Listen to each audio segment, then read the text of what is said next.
안녕하세요. 정치대학의 임윤선입니다. 민주당이 어제 노란봉투법 처리에 이어서 이른바 더 센 상법 개정안 처리도 오늘 강행할 것으로 보입니다. 현재 우리나라 경제 현실에 과연 적합한 입법인지를 두고 의견이 분분합니다. 게다가 지금 대통령은 정상회담에 바쁜데 말이죠. 정치대학 1교시 설주원 변호사와 함께 정신없이 휘몰아치는 거야의 입법 폭주 상황을 비롯한 정치 현안 짚어보겠습니다. 안녕하세요. 네, 안녕하십니까. 아니, 지난주에 머리 넘기는 거 왜 뭘 할 줄 아느냐라는 일갈에 아주 많은 공감을 얻었습니다. 그래요? 오늘도 기대해 보겠습니다. 네. 말씀드렸다시피요, 일요일에 폭주입니다. 네. 주중도 아니고 주말에 이렇게까지 거야가.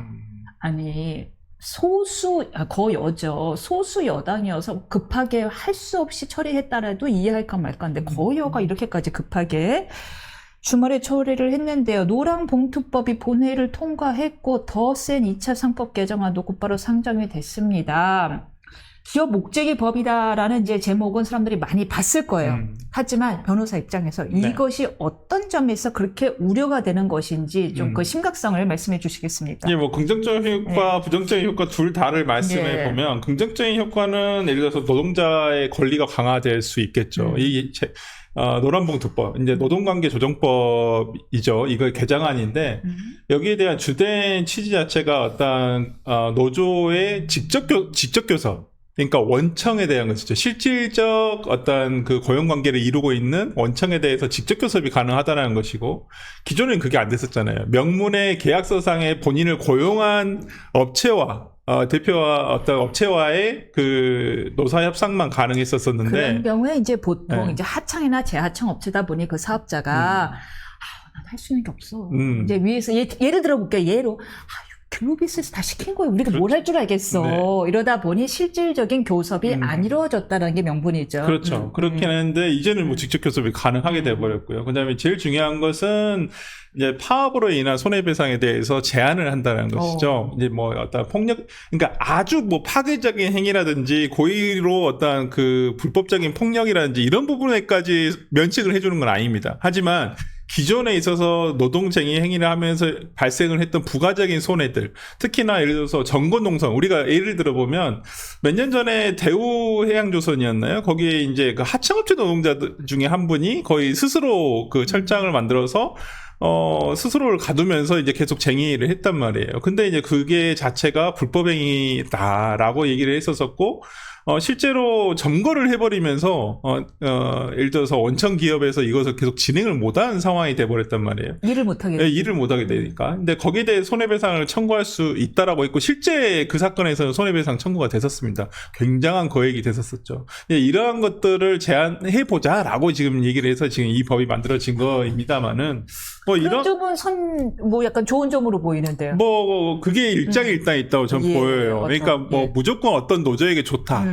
뭐 이렇게 볼 수도 없을 것 같고, 뭐 그렇다고 해서 모든 쟁의행위에 대한 손해배상을 다 제한하자는 것도 아니기 때문에 마냥 뭐 노조에서 이것을 뭐 남용한다든지 이런 부분에 대해서는 굉장히 조금 경각심을 좀 가져야 될 것 같아요. 노조에서도 이제는 우리 불법 파업 무조건 파업해도 돼. 파업하면서 뭐 때려 부숴도 돼. 사업장 점검해도 돼. 네, 뭐 이렇게 그냥 무작정 되는 건 아니고 이제는 그러한 부분에 있어서 일정한 제한을, 과거에는 기업이 그러한 부분에서 조금 소송을 남용했던 것도 사실이에요. 그럼으로써 당연히 노조의 파업권이라든지 이런 걸 제한했던 것도 사실이거든요. 그렇지만은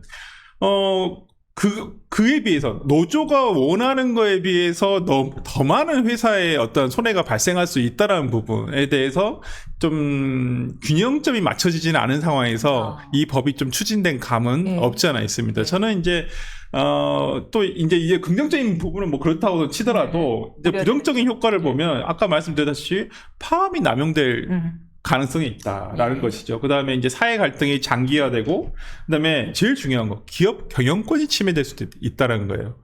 기업 경영에 관한 경영상의 결정에도 노조가 관여할 수가 있는 거예요.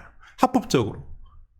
노조가? 네, 노조가 왜요? 뭐 지분을 넣었나요? 이 법에 보면 경영상의 의사결정에 대해서 어떤 노조에서 거기에 대해서도 파업이 가능할 뿐더러, 그러니까 이제는 경영상의 의사결정이 굉장히 신속하게 되지 않아요.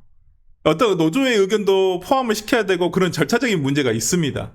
그렇기 때문에 지금 진보 진영에서 이 법을 가장 환영하는 것 중에 하나가 뭐냐면 어떤 손해배상 제한이라든지 이런 걸 더 환영하는 게 아니에요. 그렇군요. 오히려 경영상의 의사결정에 노조가 이제는 관여할 수가 있다. 거기에 영향을 끼칠 수가 있다라는 부분에 대해서 지금 굉장히 상당히 긍정적으로 이 생각을 하고 있거든요. 아니, 그게 너무 좋겠지만 사실 회사 하는 입장에서는 지분을 넣는 거는 투자를 한다는 리스크를 진다는 대신 결정권도 진다는 거잖아요. 그렇죠. 근데 노동자들은 사실은 아무런 리스크를 지지 않고 월급을 받아가는 사람들인데 노동자 입장에서야 좋겠지만 그 아무런 리스크를 지지 않은 노동자들한테 그 정도의 권한을 주는 이유가 뭐죠? 그러니까 어떤 노조에 있어서 예를 들면 예를 들어서 경영상의 의사결정이라는 게 조금은 폭넓습니다. 그 부분에 대해서 뭐 무조건 다 이걸 관여하겠다, 뭐 관여할 수 있다 이런 것까지는 아니더라도 예를 들어서 지금 이번에 개정된 노동법의 가장 극단적인 얘기가 뭐냐면 가장 우려하고 있는 거 기업에서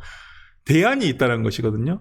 대체제가 있다는 거예요. 오케이. 기업의 대체제가 뭐냐? 이제는 국내에서만 회사를 꼭 운영할 게 아니라 예. 공장을 미국에서도 운영할 수 있고요. 아니면 임금이나 이런 게 더 저렴한 인도나 오히려 더 저렴한 곳으로 옮길 수가 있다는 거예요.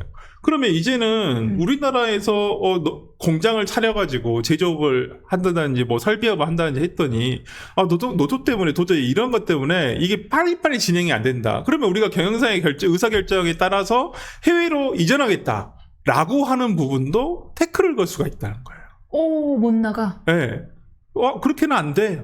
그러면 이도저도 못 하는 거예요? 네, 그러니까 이게 뭐 아예 그렇다 해서 뭐 금지가 되거나 그렇지는 않겠지만은 경영상의 의사결정에 영향을 끼칠 수가 있기 때문에 이 부분과 관련해가지고 신속하게 이걸 기업 입장에서는 하루라도 이것을 빨리 해가지고 어떻게든 이익을 극대화하는 것이 기업의 목표라고 한다면 그러한 부분에서 영향을 받을 수 있다는 거예요. 그래서 조금 이 법이 가지는 조금 맹점이라고 볼 수가 있을 것 같아요. 그러면 이건 노사 관계에 있어서 너무 노조만을 해주는 거 아니냐, 그리고 사측에 대한 너무 피해만을 주는 거 아니냐라는 것도 있어요. 지금 약간 우려를 하고 있는 것입니다. 그래서 얼마 전에 있는 주한 주재하는 어떤 기업인들이 어떤 민주당에 가서 이 부분 정확하게 얘기를 하지 않았으니까 암참에서도 이거 좀 무리가 있는 법이다. 네. 이거 좀 신속하게 처리하기보다는 좀 신중하게 좀 처리를 해달라라고 분명히 어떤 얘기를 했거든요. 그럼에도 불구하고 어제 주말에 그냥 이걸 신속하게 처리를 해버렸죠.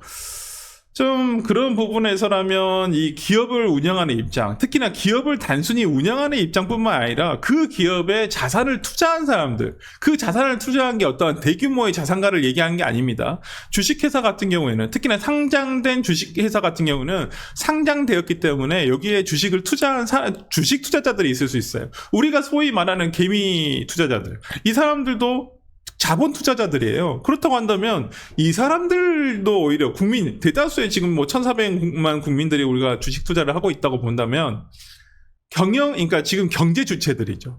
대한민국을 주로 경제 활동을 하는 경제 주체들도 피해를 볼 수가 있다는 거예요. 제 말이요. 노조가 결정할 수 있는 회사의 주식을 사고 싶으세요? 그러니까 오토 시대야 되는데. 네, 그렇기 때문에 이 부분과 관련 특히나 우리나라 노동 시장에서의 이 유연성 문제가 항상 문제가 됐었잖아요. 네, 노동 관계가 너무 유연하지가 않다. 외국 기업에서도 항상 대한민국에 있어서 요구하는 게 노동시장 자체가 너무 유연하지 않기 때문에 운영하는 입장에서는 이 리스크가 너무 크다. 그렇기 때문에 이 리스크에 대해서 정부 측에서 입법이든 어떤 행정부에서 할 수 있는 범위 내에서 상당히 유연성을 최대한 확보를 해달라고 계속 요구를 하고 있는 것이거든요.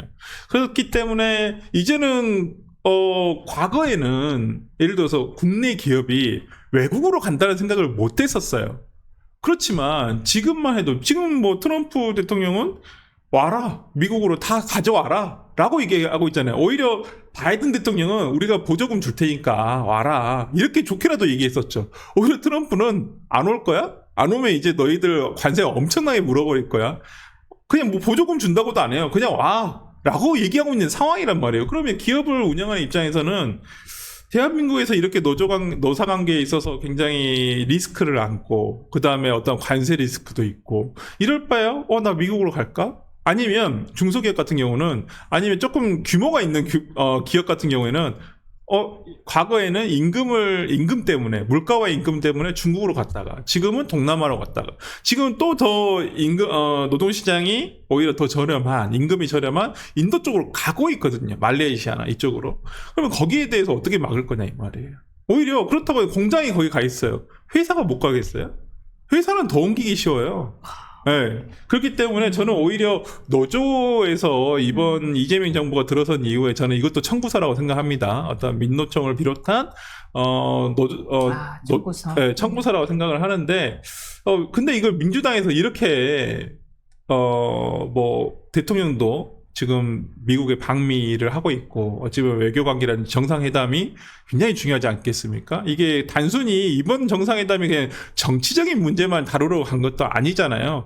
지금 관세협정에 대해서 저번에도 말씀드렸지만은 총론만 얘기를 했었어요. 지금 나오고 있는 뒷얘기들은 강론이 정해지지 않았다는 것이고 지금 뭐가 정해졌는지 모르겠다. 기업 입장에서도 아니 이게 문서화된 것도 없고 우리가 페이퍼로 받아본 것도 없어서 정확하게 그러면 미국에다 3,500억 불이죠. 그 많은 돈을 투자를 한다라고 하는데 어떻게 어디서 어떻게 기업이 할 것인지 이런 거에 대한 구체적인 로드맵이 있어야 되는데 그런 것도 우리가 받지 못하고 있기 때문에 막막하다라고 얘기를 하고 있거든요. 그렇다고 한다면 지금 이번 이재명 대통령의 방미는 뭐겠어요? 그냥 단순히 정상회담, 그냥 정치적인 목표, 그냥 한미일 어떤 동맹에 대한 다시 우호를 다지기 위해서 아니에요. 지금 완전히 완벽하게 지금 경제 외교를 해야 될 때인데 오히려 국내에서는 이렇게 기업을 억제고 기업 보고 나가라고 하는 법인지는 모르겠습니다만은 기업에게 굉장히 지금 부담이 되는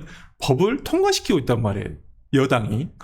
네, 그렇기 때문에 이게 과연 대통령의 행보와 지금 여당이 하고 있는 어떤 이런 과정 등이 과연 이게 하나하나 일치히 단결해서 가는 것인가?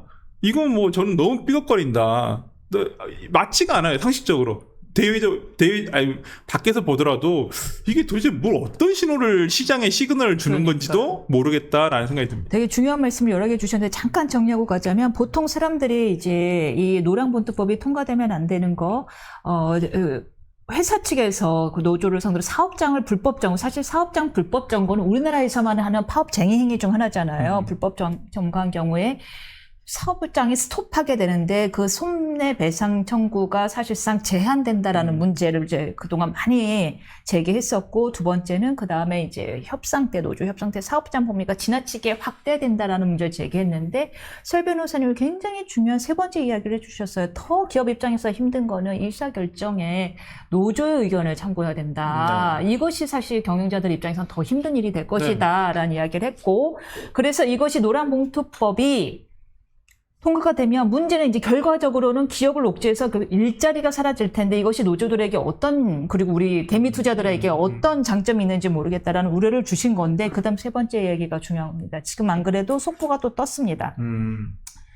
필리버스터 이제 종료가 됐고, 그 더 센 2차 상법 개정안이 본회의에 상정됐다라는 얘기인데, 그럼 본회의 통과됐다라는 얘기인 건데요. 이제 시간 문제죠. 이렇게까지 사실 어떻게 보면 다소 뭐라고 해야 되나요? 먹고 사는 문제와 상관없는 청구서적인 신념에 가까운 이 법안들이 이렇게까지 주말에 급하게 통과가 되면 과연 지금 미국에 가 있는 대통령실이 반가워할까 의문이에요. 그러니까 대통령실과 여당에서도 이 부분을 생각 안 했을 리는 없다고 보여요. 왜 그러냐면 분명히 국민의힘에서 필리버스터 할 것이다 라고 예고를 했었거든요. 그렇다면 일정을 맞춰보면 대통령이 지금 일본으로 출국한 상황에서 이게 처리될 수밖에 없었다는 거 충분히 예상을 했을 거란 말이에요. 그렇다고 한다면 필리버스터가 예상을 해서 대통령이 미국 가 있어서 이걸 통과시킨다. 모르겠습니다. 과거에 윤석열 대통령도 어떤 중요한 결정이라든지 본인에게 조금 정치적으로 불리한 결정을 할 때는 해외에 가 있거든요. 해외 순방길에 오히려 정부 여당에서 그걸 통과시키기도 했습니다. 그걸 또 따라 하는 건지는 또 모르겠습니다만은 대통령의 뜻하고 너무 안 맞아요. 그러니까 예를 들어 대통령도 하고 싶었던 것인지는 모르겠어. 정말 이게. 근데 지금 대외적으로는 우리가 이렇게 보여서는 안 된다는 건 명확하잖아요. 지금 대외 관계에서는. 그렇기 때문에 어찌 보면 경제계라든지 아니면 대외 어떤 해외에서 봤을 때 대한민국 경제에 대해서 바라봤을 때 조금 안정성이 떨어진다라고 생각이 들 수 있거든요. 한국 GM 사장이 얘기했잖아요. GM 본사에서 지금 다시 철수할 수도 있다라는 뉘앙스로요. 그러니까. 이렇게 나오면 네. 철수한다. 그러니까 제조 분야를 철수를 아예 하겠다는 거죠. 그냥 R&D 부분만 남겨놓고 R&D 부분하고 뭐 기타 몇 가지만 남겨놓고 간다고 하는데 그걸 또 뭐 완전 철수는 아니다라고 지금 얘기를 하시는 분들도 계시긴 하더라고요. 근데 그건 제조 자체가 지금 여기서 안 하게 된다면 그건 거의 완벽한 철수에 불과하죠. 아니 철수라고 볼 수밖에 없죠. 그렇다고 한다면 지금 굉장히 그런 신호가 강력하게 들어옴에도 불구하고 이걸 그냥 여당에서는 그냥 이걸 못 본 채 하면서 통과시키고 있거든요. 모르겠습니다. 이게 단순히 이재명 정부가 들어섰다는 거에 대해서 소위 말하는 뭐 강성 지지층 등이 당원으로서 어떤 효능감을 느끼게 해주겠다. 이런 목표 하에서 그러는 건지 아니면 진짜 대한민국의 어떤 거시경제라든지 이런 부분을 정말 고민하면서 고심하면서 하는 것인지 솔직히 좀 의문 들어요. 의문이 있어요. 하느냐, 네. 별로 고민 안 한다, 한번 해보자라는 뉘앙스의 워딩도 있었습니다. 대통령실의 김용범 정책실장이죠. 재계 우려는 과장됐다. 기업들이 떠나지 않겠습니까? 라고 하죠. 아니, 떠나면 그때 가서 고치면. 그러니까 아니 우리나라 속담이 있잖아요. 네. 서 읽고 외양간 고친다고. 왜 서 읽고 외양간 고칠 일을 왜 눈에 불 보듯 한데 이걸 또 하려고 하냐 이 말이에요. 철수랑 다시 오는 게 기업들이 오는 게 뭐 한두 푼 드는 일입니까? 네, 아니 그 돈을 들여서 철수했다가 다시 또 백도 한다고요. 너무 이 정책실장이 너무 상황을 안이하게 판단하는 것 같아요. 이 상황 자체가 기업이 아예 그렇게 쉽게 떠나지 못해 이렇게 생각하시는 것 같아요. 근데 기업 입장에서는 리스크가 커지고 이 리스크가 잠재적인 게 아니라 곧 현실화 된다고 한다면 리스크를 그 폭탄을 터지게 놔줄 수는 없는 거예요. 어떤 이 그렇죠. 폭탄이 이게 발견이 되면 심지를 뽑든지 해체를 하든지 안 터지게 하는 게 기업의 입장이지 이 폭탄이 터지고 나도록 하는 게 기업 입장이 아니라는 거예요. 그건 배임죄죠. 네, 그렇기 때문에 이제 배임죄도 없앤다고 하니까 뭐 하여튼 뭐 그런데 저는 김용범 정책실장이 이런 신호를 주면 안 된다는 거예요. 정책실장이 이런 신호를 주면 안 된다는 거예요. 문재인 정부에서 김수현 정책실장이 부동산에 대한 어떠한 신호를 줬습니까? 그렇게 뭐 예를 들어서 지금 뭐 가지고 있지 말아라, 보유하면 안 된다. 그러면서 본인들은 다 가지고 있었잖아. 알고 보니. 그러면서 어떤 똘똘한 채로 흘러갔던 거잖아요.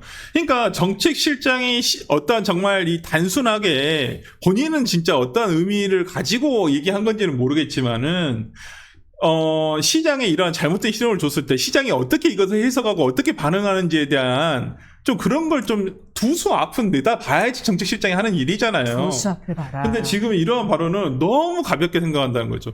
떠나면 그때 가서 고치면 돼. 그걸 누가 못해요? 그러라고 정책실장 시켜놓은 것도 아니고 그러라고 대통령이 이러라고 정책실장 시켜주시지도 않았을 텐데 이런 말을 너무 가볍게 언론에 대고 한다고 한다면 시장에서는 그냥 가볍게 여기진 않는다는 거예요. 기업이 1인 회사입니까? 떠났다가 금방 돌아올 수가 있습니까? 그럴 수가 없죠. 무슨 뭐 몽고조 무슨 텐트 치듯이 걷었다가 다시 이렇게 할 수 있는 것도 아니고 그 한번 이것을 결정을 하게 되면 다시 되돌아오는데 너무 많은 시간과 비용과 이런 것들이 들어가고 그 사이에 발생한 손실이란지 고통은 오로지 또 국민들이 또 다 떠안아야 되는 거예요. 그렇기 때문에 말을 하는 건데 너무 지금 상황에 대해서 좀 김용범 실장께서 너무 이 부분을 안이하게 바라보고 있고 너무 가볍게 생각하는 건 아닌가라는 생각이 좀 듭니다. 이게 좀 특이해요. 보통은 한미 정상회담이 있고 이러면은 이제 그거에 맞춰서 여당은 이렇게 로키로 가는 게 일상인데 지금 뭐 여당이 오히려 더 하이키로 뉴스를 점점합니다. 이게 지금 상법 이제 본회의 통과했다는 뉴스에 이어서 가짜정보금지법도 9월 정기국회에서 통과시키겠다라는 입장입니다. 이미 방송상법은 다 통과됐고요. 네. 그래서 가짜 뉴스를 퍼뜨리고 이용하는 것도 징벌적 대상에 포함시켜 책임을 묻겠다라는 건데 가짜 정보 뉴스 심각하죠. 지금 전 세계가 너무 심각한데 그렇다면 민주당이야말로 그 광우병, 뭐 천안함 좌초, 무슨 무당의 뭐 점을 치네, 뭐 어쩌네, 뭐 세월호 고의 침몰설 등 이런 걸 퍼뜨렸던 언론들이야말로 일벌 100개 함으로써 뭔가 그 진심을 보여줘야 되는 거 아니에요? 아니 뭐 비근한 애로 뭐 이건 굉장히 먼 얘기잖아요. 뭐 아주 그 오래전의 얘기잖아요. 광우병이라든지 광우병에 다시 얘기는 되고 있습니다만은 우리가 벌써 한 2년 전만 해도 일본의 후쿠시마 오염수 방류를 두고 굉장히 그때만 하더라도 제가 기억나는 건 이재명 당시 당대표 지금 대통령께서 뭐라고 하셨냐면 이건 제2의 태평양 전쟁이라고 그랬었어요. 일본이 이렇게 하는 것을. 네. 근데 이번에 이시바 총리를 만나서는 여기에 대한 이런 방구의 어떤 언급이 하나도 없더라고요. 예, 카레 맛있게 드시고. 제2의 태평양 전쟁이었는데, 그 정도였었는데. 그리고 정말 당시에 하더라도 뭐 김영선 의원이 지금은 뭐 다른 걸로 문제가 참 많이 됩니다만은, 그때 뭐 정말 너무 좀 과한 퍼포먼스였죠. 수족관에서 그 물을 왜 드신지는 모르겠습니다만은.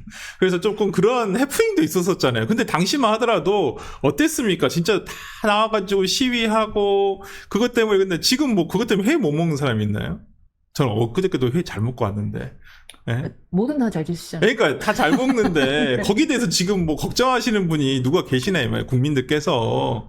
그러면 지금도 이번에 그러면 대통령께서 일본에 가셨을 때 뭐 솔직히 뭐 이번 회담에 대한 그러니까 일본과의 어떤 공동 선명이라고는 하지만은 뭐 솔직히 실질적인 내용은 그렇게 크게는 없었어요. 그냥 한일 간에 뭐 기존에 약속 지킨 거 나 그냥 계속 잘 지킬게. 앞으로 우리 친하게 지내자. 약간 좀 중국 눈치는 보셨는지 우리가 북한과 러시아의 핵 위협에 대해서만 일단은 대응을 하자. 약간 이런 내용들이 주로 이뤘거든요. 그래서 생각보다 사뭇 굉장히 실용주의적인 온화한 한일 정상회담하고 오셨어요. 아니 거기 왜 후쿠시마 네. 내용은 하나도 그 오염수 방류에 대해서는 한마디도 없으셨는지 좀 그건 의아하다. 그런 내용이라 좀 있었으면 일본의 신기가 좀 불편했을 수도 있고 뭐 그렇습니다만은 오히려 이런 부분에서 이게 진짜 얼마 지나지도 않았잖아요. 광우병이야 뭐 몇십 년 흘러서 뭐 지금도 있었는지 없었는지 모르겠습니다만 그걸로 돌아가신 분이 있는지 없는지도 잘 모르겠습니다만은 후쿠시마 오염 방류수는 진짜 불과 한 2년 전의 일이었던 걸로 기억이 나는데 그걸로 그렇게 떠들썩하게 할 것이었나.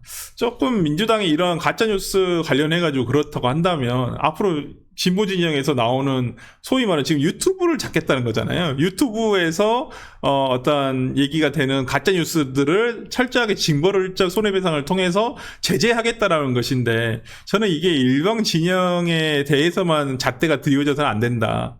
뭐 소위 진보 진영 유튜버들이 가짜뉴스 한 것도 굉장히 많아요. 제가 봐도 뭐 이렇게 뜨는 것들 봐도. 그러니까 그런 부분에도 이 법이 꼭 통과가 된다고 한다면 어떤 구체적으로 어떤, 적용안이 한번 나왔으면 좋겠다 생각합니다. 약간 실효성도 걱정이 돼요. 이게 봤더니만 손해 3배더라고요. 그렇죠.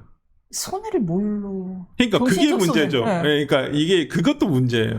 우리는 또 미국과 달라가지고 손해에 대해서 기본적으로 손해가 발생했다고 주장하는 사람이 입증을 해야 되잖아요. 나 얼마의 손해가 발생했어요. 그걸 어떻게 할 거냐 이 말이죠. 참고로 미국은 이제 뭐 주법마다 다르긴 하지만 우리가 제일 예를 드는 게 그 맥도날드 뜨거운 거 부어갖고는 뭐 한 80억 정도 네. 배상받은 거 그거는 기준이 뭐였냐 하면은요. 지점의 일 매출에 곱하기 얼마거든요. 매출. 가해 회사의 매출 곱하기 얼마인데, 이런 경우는 피해를 주장하는 사람이 이번 손해가 기준이다 보니까 그걸 입증하지 못하면 실효성이 없는. 조회수에 따른 수익, 구글의 수익에서 그렇게 곱하기 해가지고. 진짜. 알려나요? 아니면 슈퍼챗 받은 거에 대해서 뭐. 그렇게 하면 당장 그 진보 언론에서 더 난리가 날걸요. 거기가 떼돈을 먹고 있기 때문에. 너무 좀 저는 이게 언론에. 우리는 버는 돈이 없어서 괜찮습니다. 언론의 그러니까 사상의 자유시장이라고 하잖아요. 네. 얘기를 하는 거에 대해서 물론 악의적으로 어떤 사람의 피해를 주기 위해서 하는 가짜뉴스를 하는 거에 대해서는 저도 제재가 필요하다고 생각을 들어요. 맞아요. 굉장히 심한 경우들이 있거든요. 예. 근데 그러한 부분이 아니라 어떤 정치적인 자유 의견 이걸 가짜뉴스라는 것도 솔직히 저는 이게 자기의 진영에 불리하면 가짜뉴스라고 그냥 지칭을 해버리거든요. 저건 가짜뉴스야, 다. 무조건 가짜. 네, 그렇게 얘기하기 때문에 저는 이 가짜뉴스에 대한 것도 조금 정의 자체가 불분명하다 생각하는 부분에 있어서 꼭 이걸 어떤 특별법을 만들어서 했어야 됐나. 지금도 뭐 그 명예훼손이 되면 명예훼손을 처벌할 수 있고 그에 따라 맞아요. 손해배상도 할 수 있는 부분이라서 좀 그런 부분은 너무 표현의 자유를 오히려 네, 약간 억제할 수 있다는 부분은 좀 아쉽습니다. 국민의힘 이야기 해볼까요? 국민의힘 전당대회에서 22일 전대 결과 김문수 후보와 장동혁 후보가 결선 투표에서 최종 경선을 치르게 됐습니다. 반탄파들이죠. 당의 주도권을 쥐게 됐고요. 최고위원들도 반탄파가 절대 다수를 차지하게 됐습니다. 생각보다 당원들이 더 보수적인 선택을 했네요. 아무래도 이게 저는 반작용이라고 생각이 들어요. 어떤 지금 내란 특검이라든지, 그 다음에 뭐 윤석열, 그러니까 어찌 보면 국민의힘 출신의 대통령이 탄핵을 당했다라는 부분이라든지, 그리고 지금 뭐 구속이 된 부분, 이런 부분에 대한 어떤 감정적인 부분에서의 반작용이 작용한 건 아닌가라는 생각이 좀 들고요.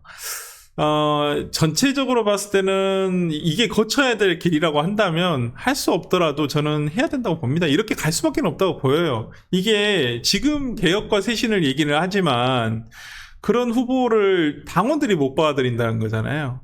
어찌 보면. 그러니까 뭐 모르겠습니다. 지금 뭐 반탄파든지 찬탄파든지 다 똑같은 얘기는 하고 있어요. 쇄신과 개혁을 얘기하고 있는데 민심에서 얼마만큼 멀어져 있는가는 누구가 봐도 알 수 있거든요. 그러한 부분에서 당원들의 마음과 민심이 좀 괴리가 된 건 사실인 것 같아요. 뭐 저는 민심이 따라간다고 생각하지는 않고 있습니다만은 어찌됐든 지금 뭐 내일 아침이면 결과가 나올 거라고 생각합니다만은 뭐 지난 주말에 저도 이렇게 여기저기서 얘기를 들어보니 뭐 거의 허각지세더라고요. 거의 뭐 누가 월등하다, 누가 우세하다 이런 것도 아니고. 뭐 누가 이길지 모르겠다 이런 얘기도 많고. 그러면 친한계의 한동훈 전 대표의 지원 사격이 좀 도움이 될 수도 있겠어요. 김문수 후보를 지원 사격했잖아요. 친박을 선택해라. 그렇죠. 이제 그걸 또 최악이라는 것을 장 후보가 인정을 해버렸으니까 본인이 그냥 기자들 앞에서 그걸 이제 백불 과정에서 네. 뭐 기자들이 질문을 했었을 때 뭐 그러면 차악을 뽑으라는 것은 뭐 김문수 후보를 지지하나 보죠라고 얘기했으니까 본인이 최악이라는 걸 인정해버린 셈이 돼버렸었는데 모르겠습니다. 그러니까 뭐 당원들이 바라는 장동혁 후보를 지지하시는 분들이 바라는 것이 어떤 부분인지는 저도 솔직히 잘 이해는 가지는 않고 뭘까라는 솔직히 궁금함은 되게 많이 들거든요. 내부 총질자는 아웃시키겠다. 그분이 주장하는 게 두 가지다. 내부 총질자 아웃시키겠다. 두 번째, 잘 싸울 수 있는 사람들 위주로 다 공천하겠다. 근데 하나 좀 보면요. 내부 총질자들을 다 내친다고 한다면 그러면 개헌 저지선언은 어떻게 막을 거예요? 겨우 이제 107석에 불과한 당인데 거기서 소위 말하는 친한계들을 뭐 비례대표들이 비례의원들이 좀 주 구성원들이라서 다 뭐 제명을 할지 어쩔지는 모르겠습니다만 그렇게 돼버린다고 한다면 지금 국민의힘 100석 이하로 떨어질 텐데 그럼 개헌을 어떻게 저지하려고요? 제가 볼 때는 민주당에서 땡큐죠. 그러면 그걸 장동혁 대표가 만약에 대표가 됐을 때 그렇게 한다고 한다면 그걸 당원들이 바라는 일일까요? 저는 그건 아니라고 보거든요. 그렇다고 한다면 글쎄요. 지금 그리고 장동혁 의원이 민주당과 잘 싸우는 것 저는 본 적은 별로 없는 것 같아요. 아, 그래요? 네. 이제까지 메시지나 어떤 본인이 어떤 걸 통해서 장동혁 의원이 민주당과 잘 싸웠다? 저는 별로 그런 기억은 별로 없어요. 오히려 민주당하고 제일 잘 싸운 의원은 상반기만 보면 2025년 상반기 의원 전 주진우 의원이었던 것 같은데. 아, 그러네요. 장동혁 의원이 현 의원임에도 불구하고 여러 청문회 등에서 전혀 뭘 잘 싸웠다는 거죠? 그러네요. 본인이 오히려 찬탄파와 잘 싸웠네요. 오히려 찬탄파랑 너무 잘 싸우신 거 아니에요? 야외 집회나 이런 데서 보면. 그러네요. 네, 저는 그래서 장동혁 의원이 얘기하시는 부분이 솔직히 잘 그렇게 납득은 되지는 않는 제가 부분이 알기로는 있어요. 원래 장동혁 의원이 고향에서 박범계 뭐 그런 얘기가 있었어요. 친해갖고 뭐 공천을 받으려 했다 민주당 이런 얘기가 있었죠. 아니 이분 뭐 전대 과정에서 나온 얘기니까요. 뭐 그게 사실인지 아닌지 모르겠습니다만은. 여하튼 저는 지금의 상황은 마치 그런 것 같습니다. 지난번 김문수 후보, 한덕수 후보로 교체 과정에 있어서 어떤 그때의 분위기랑 좀 비슷한 것 같아요. 어떤 그때 그 교체를 결정을 하고 당시 그 권성동 비대위 체제가 이걸 당원들에게 뜻을 묻겠다 해가지고 다 물었었잖아요. 그때 당원들은 야 이건 아니다. 상식에 어긋난다. 이건 아니다라고 해가지고 그 부인을 그러니까 거부를 했었었는데 지금 상황은 약간 분위기는 약간 그런 것 같아요. 당시에도 한동훈 대표 쪽에서 친한계에서 그때 굉장히 주말 사이에 이건 아니다라고 굉장히 크게 목소리를 냈었고 뭐 다른 당원들도 상식이 대부분의 이제 당원들이 그때는 야 이렇게까지는 아닌데 우리가 뭐 교체를 하더라도 어떤 적법한 절차에 의해서 할 것이지 이렇게 한다고 새벽에 그건 아니다라고 하셨기 때문에 모르겠습니다. 저는 아마 저는 지금 상황이 그때 되게 이렇게 오버랩 되는 거 감은 있어요. 그래서 이제 내일 결과가 어떻게 나올지는 모르겠습니다만은 어찌됐든 간에 참 내년 지방선거까지 순탄치 않은 국민의힘이 되겠다라는 생각이 들어서 좀 뭐 일단은 결과를 지켜보고 한번 행보를 봐야 되지 않을까 싶습니다. 그런 얘기도 나와요. 네. 내년 지방선거면 다 끝날 일인데 왜 저렇게들 열심히 나와요. 저는 이번 선거를 보면서 이 지방선거 대비용인데 지방선거에 나가고 싶은 어떤 그 기득권 또는 거기에 대한 그 욕심 그게 굉장히 뭉쳤구나 이런 생각이 들어서 대구시장 이런 거? 뭐 그런 것들 경북지사 이런 거? 알겠습니다. 마지막 질문이 될 텐데 조국 전 대표에게 새로운 직함이 생겼습니다. 조국 혁신당 혁신 정책연구위원장인데 네. 과연 조 대표 뭘 보여줄 수 있느냐라고 했던 우리 설 변호사님 네. 어떤 정책이 기대되십니까? 뭐 그래도 발언들이 예. 아주 그냥 주옥 같은 발언들이 있으시더라고요. 또 예를 들면 아니 2030이 국어됐다. 일부가 국어됐다 이렇게 말씀하시더라고요. 저는 근데 정말 한번 저번에도 말씀드린 것 같은데 사면이란 것은 사회 통합, 국민 통합을 위해서 하는 거잖아요. 네. 근데 조국 대표가 지금 나와가지고 하시는 말씀 등 특히나 저는 2030 일부가 국어됐다라는 말씀을 하시는 게 과연 사면의 취지에 맞나? 오히려 본인은 통합을 저해하고 오히려 갈라치기를 하고 있는 거잖아요. 이재명 대통령이 이러라고 사면시켜 주지는 않으셨을 텐데 정말 조국 대표가 보여주는 모습은 통합과는 너무나 거리가 먼 모습을 보여주고 있기 때문에 과연 본인이 어떤 정치인으로 꿈을 꾸는지는 모르겠습니다만은 지금의 행보는 너무 협소하다. 네, 저는 그렇게 생각합니다. 댓글에 이 댓글에서 여러 번 말이 나와서 제가 인용하겠습니다. 예. 죽창가도 물으셨죠, 옛날. 네. 여기까지 듣겠습니다. 다음 주에 뵙겠습니다. 네.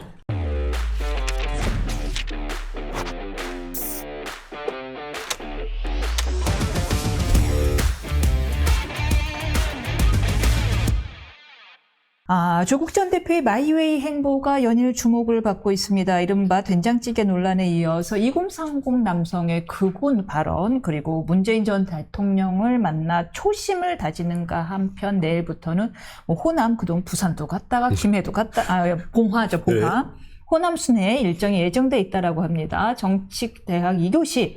여권에서도 자중론이 거론되고 있는 조국 전 대표의 광폭 행보에 대해서 중점적으로 짚어보겠습니다. 안녕하세요. 안녕하세요. 아니, 우리 노 의원님 팬들이 많이 생겨왔고요. 아니, 왜 이런 분을 이제야 알았냐 하는 댓글까지 생겼습니다. 감사합니다. 예, 우리 노월님. 네. 예.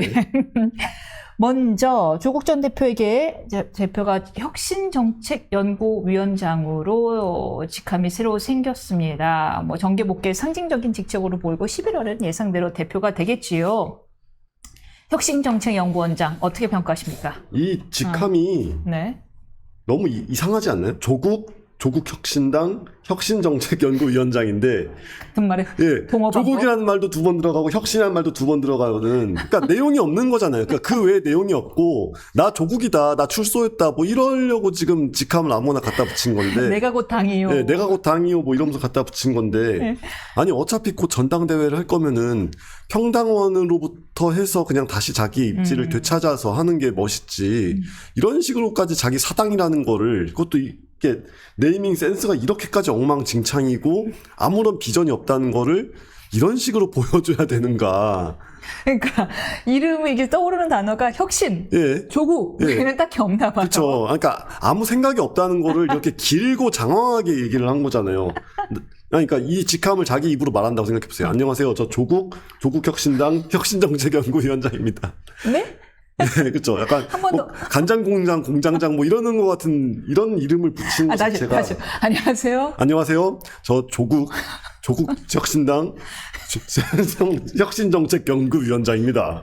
발음 연습하기 좋네요. 네, 그러니까요. 아나운서들 이거 딱 발음 시켜보면은 아나운서들 얼마나 발음 잘하는지 알 수 있을 것 같고, 알겠습니다. 뭐 아무튼 그렇습니다. 지난주에 된장찌개 논란에 조국이 조국했다라는 평을 하셨습니다. 조국 위원장 많이 예. 억울했는지 발끈을 했습니다. 괴상한 비방이다. 속이 꼬인 괴상한 비방, 속 꼬인 사람, 그 돼지래요. 돼지 눈에는 돼지만 보인다. 어떻게 보십니까? 이게 조국하면 많이들 나오는 오상방위의 전설이 있잖아요. 그러니까 형법에서 있지도 않은 오상방위를 가지고 막 학생들한테 강의를 했었던 그 서울대 법대 교수하실 때. 아, 근데 예, 왜 그럴까? 예. 저는 늘 궁금했었는데 예, 이제는 알 수 있는 게 네.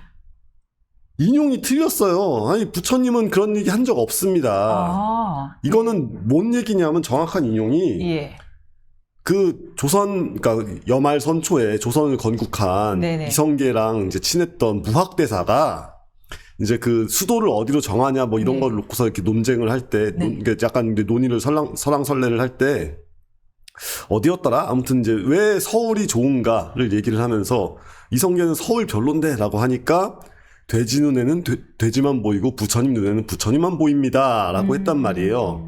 그러면 이게 무학대사가 한 말이군요. 무학대사가 한 말이고 네. 맥락을 생각을 해야 되는 게 네, 맥락. 무학대사는 혁명 동지까지는 아니어도 어쨌건 그 혁명 세력을 좀 이렇게 가디언 해주는 지켜주는 사람이잖아요. 그 자기 명성과 뭐 이런 걸로 조언도 해주고 게다가 여기서 포인트는 부처님 눈에는 부처님만 보인다 하거든요. 그러니까 네가 돼지라고 욕을 하겠다는 얘기가 아니라 여기 좋은 게 있고 나쁜 게 있는데 그거를 못 알아보면 네가 못 알아보는 한심한 사람이고 알아보면 네가 좋은 사람, 똑똑한 사람이야. 좋은 사람이잖아. 라는 식으로 돼지가 아니라 부처님의 길을 가보련 하는 그런 되게 좋은 얘기예요. 또 친하니까 할 수 있는 얘기인데 첫째 친하니까 할 수 있는 얘기고 둘째는 어쨌건 좋은 얘기다. 너는 부처님이 될 수 있다. 이런 얘기를 하는 건데 그거를 비틀어가지고 비트는 게 아니라 잘 몰라서 이런 식으로 부처님이 말씀하시길 돼지 눈엔 돼지만 보인다라고 하면은 졸지에 본인이 부처님 자리에 앉아서 야, 이 돼지 같은 놈들아 이렇게 욕을 하고 있는 거잖아요. 이게 맥락을 완전히 왜곡해서 인용하는 무슨 말인지 알겠다. 엉터리 인용의 대표적인 사례라고 할 수 있죠. 그러네요. 사실은 원래 그 말씀은 약간 어린 왕자의 보아뱀 같은 거네요. 예. 그러니까 보이지 않는 것을 볼 줄 아는 능력이 있어라 한 건데 사실 많은 네티즌들이 보이지 않는 걸 볼 줄 아는 능력을 발휘해서 이미 봤어요, 부처님처럼. 하루가 있었네? 라고 오히려 부처님처럼 봤는데 오히려 우리가 부처님처럼 본 거란 말이에요. 그랬더니 아니야, 내가 보여주는 것만 봤어야지. 그쵸. 이거네, 그걸 왜 봐? 어떤 절에 무슨 땡중이 자기 된장찌개만 먹었다고 이렇게 사진을 보여줄 때 부처님의 눈으로 국민들이 다 알아본 거잖아요. 이놈 그렇죠. 고기도 먹었구나 이러면서 그렇죠.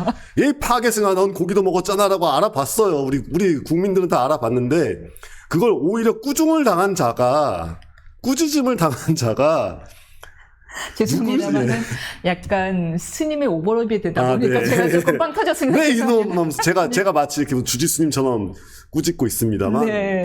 그렇잖아요. 그거는 너는 돼지밖에 안 되니까 돼지 눈은 그거밖에 안 보이지라는 욕을 하기 위한 게 아니라 그런 걸 피해서 좀 더 넓게 보고 그렇죠. 잘 보고 안 보이는 것도 볼 줄 아는 해안을 그렇죠. 가져라. 해안을 가지라라는 좋은 얘기예요. 근데 그거를 이런 식으로 남을 욕하기 위해서 갖다 쓰는 것 자체가 역시 오상방위 선생님이시다. 인문학적인 지식이 좀 떨어진다라는 예. 말씀을 돌려 이야기한 것 같은데 그런가 하면 청년 세대를 향한 이딴 발언도 논란입니다. 청년 세대들이 본인들을 싫어하자 극우화가 돼서 그랬다라 마치 나를 싫어하는 사람들은 문제가 있는 나쁜 사람이라는 식으로 비판을 했어요.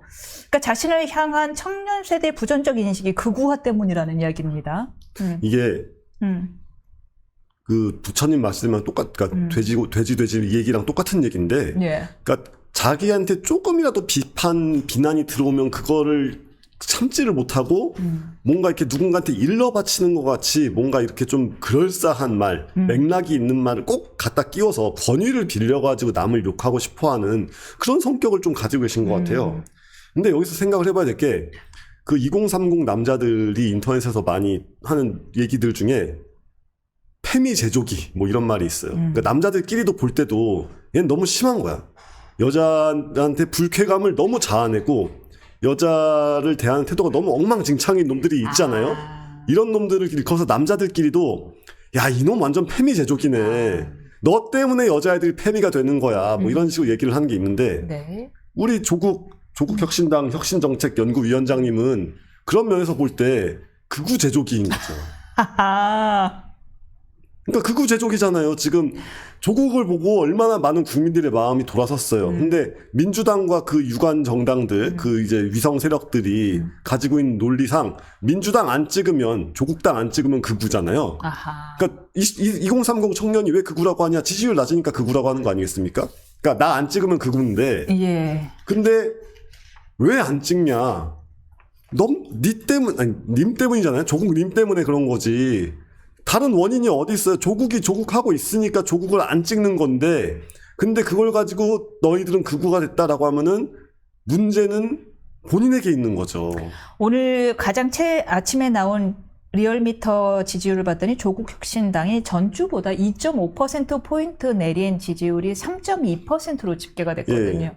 나머지 97%는 구구란 얘기인 건가요? 예, 그렇죠. 그러니까 지금 지지율에 40%를 깎아먹은 거잖아요. 5% 중에 3% 남았고 2% 날라갔으니까 지지율 전체로 놓고 보면은 40%를 날려먹은 건데 그게 본인의 실력이자 역량이고 내가 극우 제조기구나 하는 걸 좀 깨달아야 아하. 그래야 뭐 정상적인 정치를 하고 말고 할 텐데 지금 그게 안 되니까 사방팔방 막 그러고 있고 어쨌건 강력한 팬덤으로 똘똘 뭉쳐있는 그건 있다 보니까 그리고 그 팬덤이 어쨌건 좀 이렇게 좀 먹고 살만하신 분들 조국 같은 어떤 기회를 누리실 수 있는 분들하고 좀 많이 관련이 있다 보니까 여론에 심하게 영향을 많이 미치는 뿐이지 본인들이 한 줌단이고 그 한 줌단의 활약이 돋보이면 돋보일수록 다시 한번 정권 교체 가능성조차 생겨버린다라는 걸 좀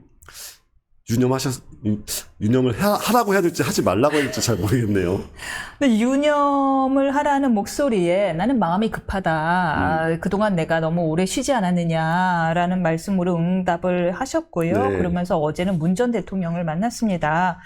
문 전 대통령이 케이크까지 수감중 생일을 맞았던 조 위원장을 향해서 케이크까지 준비해서 축하하고 같이 영화까지 보러 간 것으로 아는데 이 단순한 안부차 예방만은 아니었을 거예요. 그렇죠. 예. 예. 근데 저는 초심을 당부하는 게 뭔 소린가 약간 좀 애매한 게 네. 아니 본인이 조국을 어쨌건 민정 안 쳤었고 그런 다음에 이제 법무부 장관으로 올리려고 할 때 그 수많은 반발을 무릅쓰고 검찰총장에 앉혔던 윤석열 전 검찰총장 전 대통령이 들이받아가지고 지금 모든 일이 이렇게 벌어진 거잖아요. 그러면 어떤 초심을 어떻게 가지라는 건지, 그러니까 정권 날아가게 했던 법무부 장관을 굳이 하겠다고 버텼던 그 초심을 그대로 간직해서 민주당 정권 또 날려먹으라는 얘기인지. 진짜 아프게 말씀하시네요. 아니, 그렇잖아요. 그러니까 어느 시점에 초심이냐가 중요한데 뭐 태어날 때 초심 뭐 이런 건 아닐 거 아니에요. 설마. 그러면은 어느 지점의 초심이냐. 뭐 조국당 만들어가지고 그 비례대표로 의석 많이 가져온까지는 성공적으로 했는데. 네. 근데 뭐 예. 그렇죠. 문 전 대통령의 예. 초심은 무엇을 예. 의미하는가? 예. 조국의 정치 인생을 놓고 볼 때 본인은 지금 또 나름 즐겁게 살고 계시는 것 같지만 맛있는 거 드시면서 잘 살고 계시지만 어쨌건 주변에 가져온 그 수많은 폭풍과 피해가 있잖아요. 그러니까 격려를 한다고 할 때 뭔 어떤 격려인지 주변 사람들이 다 의아해지는 거고 이게 말하자면 근데 이 격려를 받자마자 호남으로 간단 말이에요. 그럼 무슨 의미예요? 그러니까 그 초심이라는 걸 이제 추측할 수 있는 거죠. 그 대선 좋은 데이 소주병 세워놨던 그 초심이라고 알아들었구나. 그러니까 문 전 대통령은 문재인 생각은 어떤지 알 수 없지만 네. 어쨌건 듣는 조국은 그래 난 다시 대선의 길로 가겠어. 나는 친문의 예, 적장자로서 유일하게 살아남은 적자. 심지어 한 번 골로 갔지만 다시 나는 부활했다. 오케이. 예, 그 초심을. 그 초심. 예. 이에 대해서 민주당 내에서 이제는 더는 참지 못하고 부글부글합니다. 뭐 자중해야 된다, 뭐라는 것부터 해서 가장 적극적으로 사면을 추진했던 분조차도 당혹스럽다라는 네. 이야기를 했고 이 정도는 점잖은 표현이고 드디어 쓸이 없다가 등장을 했습니다. 아, 예. 다 실제 워딩들입니다. 눈치가 없다. 뭐 민주당 관계자들 발언을 인용해서 눈치 없다. 양심 없다. 예. 급기야는 재수 없다라는 표현까지 예. 등장을 했어요. 민주당이 이렇게까지 메시지를 내놓고 있는데도 불구하고 조 위원장은 아랑곳하지 않네요. 예. 좀 갈등이 표면화될까요? 근데 사실 갈등은 이미 진작부터 있었던 게 방금 마지막에 재수 없다라는 말이 그 민주당 쪽에서 최근에 나온 말이 아니라 김어준 닥치고 정치에 그 닥치고 정치가 앞부분에 시작하는 게 내가 원래 조국 밀려고 했는데 안 되겠다. 그래가지고 나 문재인으로 갈아탄다. 이렇게 설명하면서 시작하거든요. 근데 그 내용에 김어준 본인이 그냥 딱 재수 없다라고 얘기를 해요. 아니, 그러니까 내가 그렇게 느낀다는 건 아니고 사람들이 그렇게 보지 않냐. 근데 솔직히 너무 잘생기고 너무 잘나고 완전 엄친아여가지고 사람들이 볼 때 재수가 없다. 그래가지고 승산이 없다.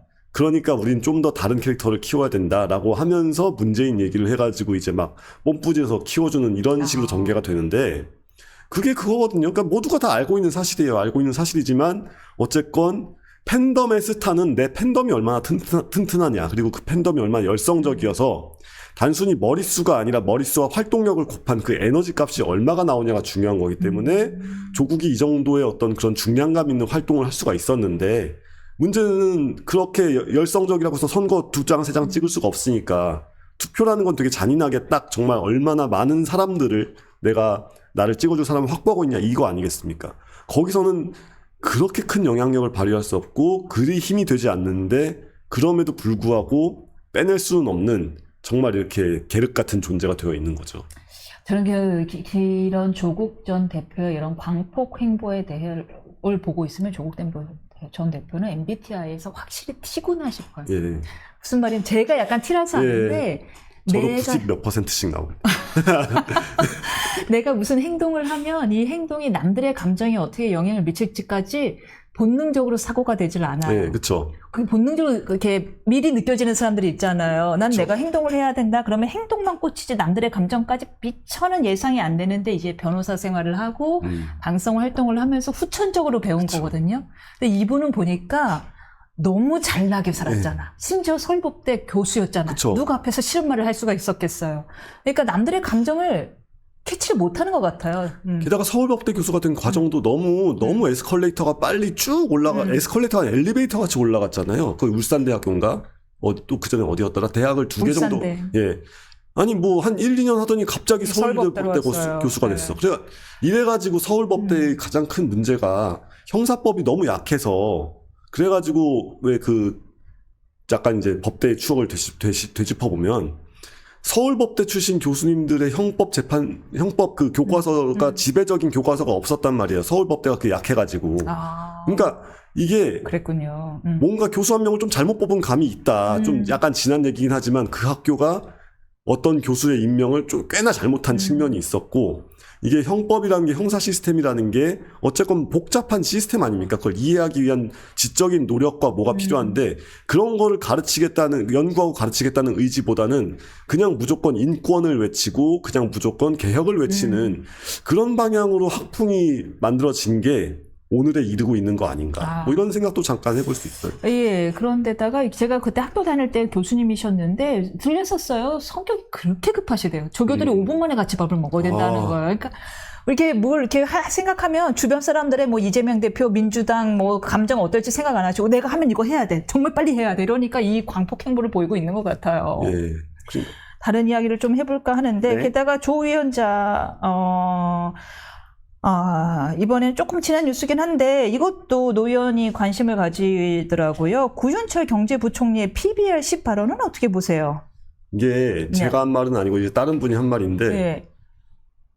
노동부 장관이 네. 우리 최저임금 5,000원 아닌가요? 뭐 이런 소리 하면은 제정신이 최저임금 1,000원이죠. 대한민국 최저임금 1,000원. 뭐 이런 소리 하는 거랑 똑같은 거다. 아하. 그러니까 이 사람이 직접 자기가 투자자도 아니고 무슨 펀드 매니저도 아니고 뭐도 아니지만 그 가장 기초적인 지표 같은 거는 머릿속에 있어야 될 거 아니에요.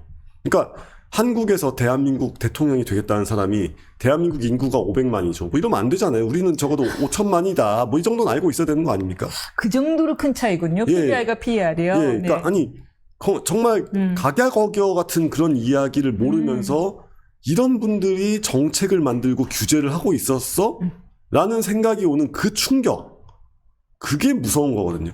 그러니까 이재명 정권 지금 이제 다 끝났지만 초반에 허니문 기간에 얼마나 사람들이 막 많은 기대를 했어요. 이제 막 경제적으로 뭘 해가지고 주가가 5천까지 올라갈 거고 막 이런 기대를 막 했는데 일단은 대통령과 정부 여당의 의지가 기업을 살리기보다는 뭔가 규제를 이빠이 때려가지고 하겠다. 뭔가 정의로운 세상을 만들겠다. 여기에 더 중점이 찍혀 있구나라는 걸 새삼 확인을 해버렸고 그런데 그러면은 대통령이 손 떼고 있으면 뭔가 이렇게 밑에 있는 사람들이라도 조금 이렇게 빠릿빠릿하고 실무적인 게 능력이 좋아가지고 다 카바를 쳐주면 대통령은 그냥 딴 거 하느라 정신 팔려있는 사이에 알아서 굴러갈 수 있지 않을까 했는데 관료의 실력이 이 정도였어 하는.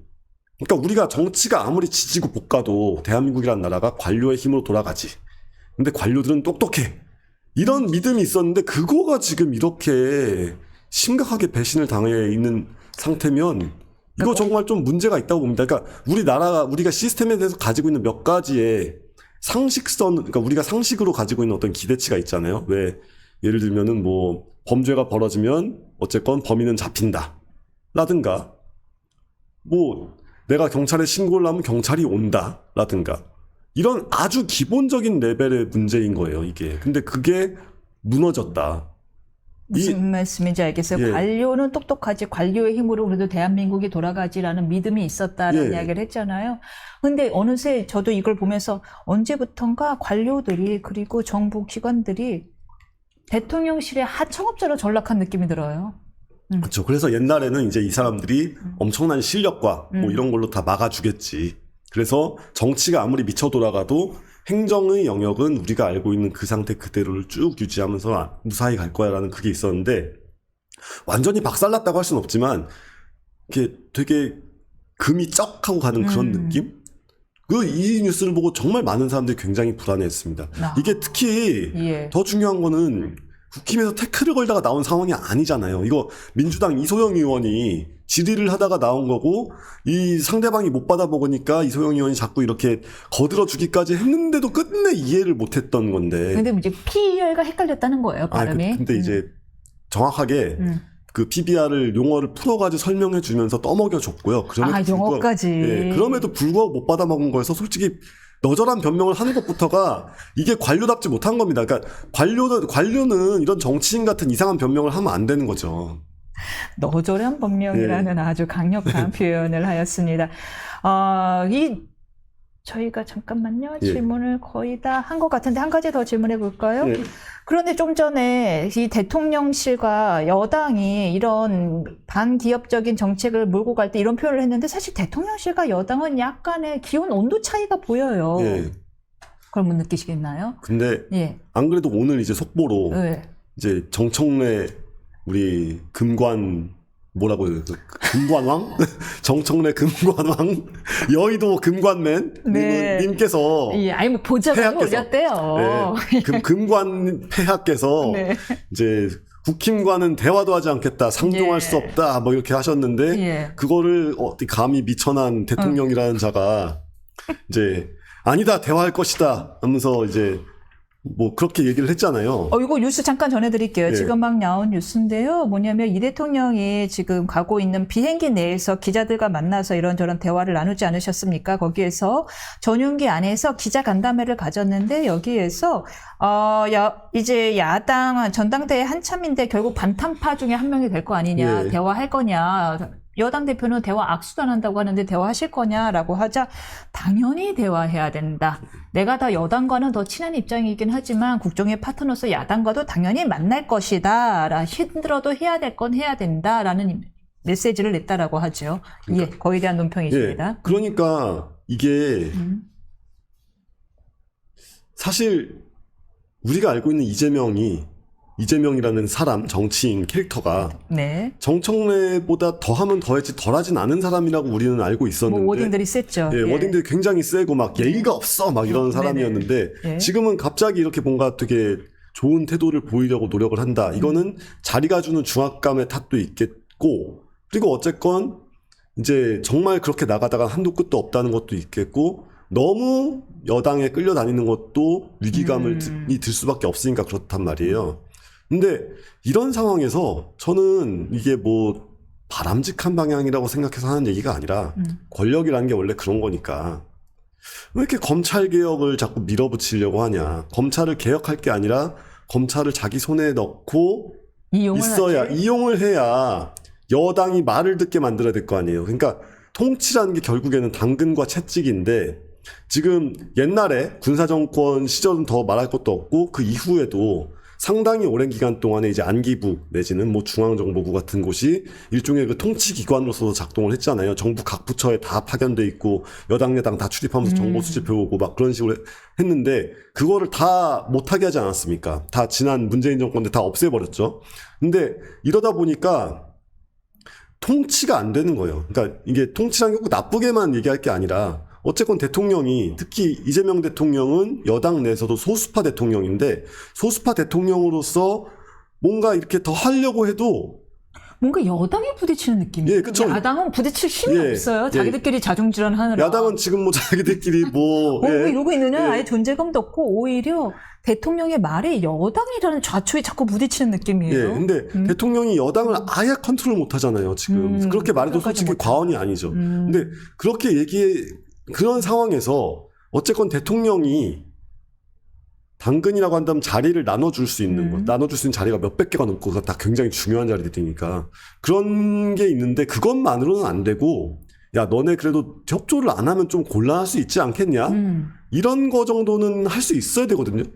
근데 지금 민주당발 검찰개혁이 폭풍처럼 몰아붙이면서 결과적으로는 대통령의 수족도 잘라버리는 결과가 되는데 검찰개혁이 이른바 검찰개혁이 소위 검찰개혁이 지금까지 진행된 것만 해도 형사 절차가 너무 늘어지고 범죄 피해자들이 구제가 안 되고 난리가 나 있잖아요.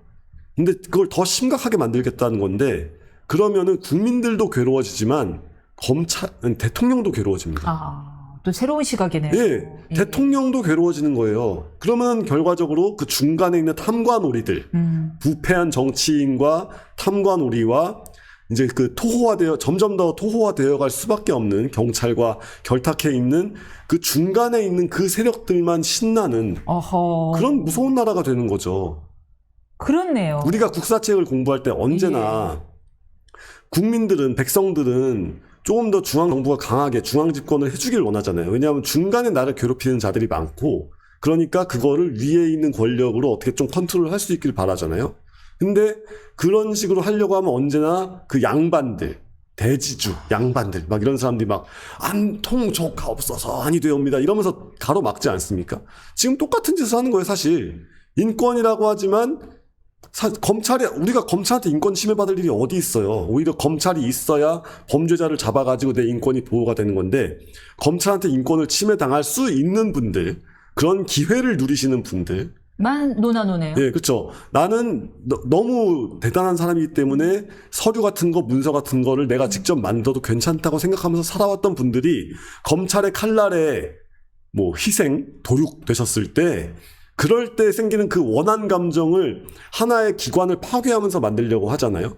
그 원한 감정을 그런 식으로 충족시키려고 하는데 근데 문제는 그러면은 국민들의 법 생활도 엉망진창이 되지만 대통령도 유명무실한 존재가 점점 된다.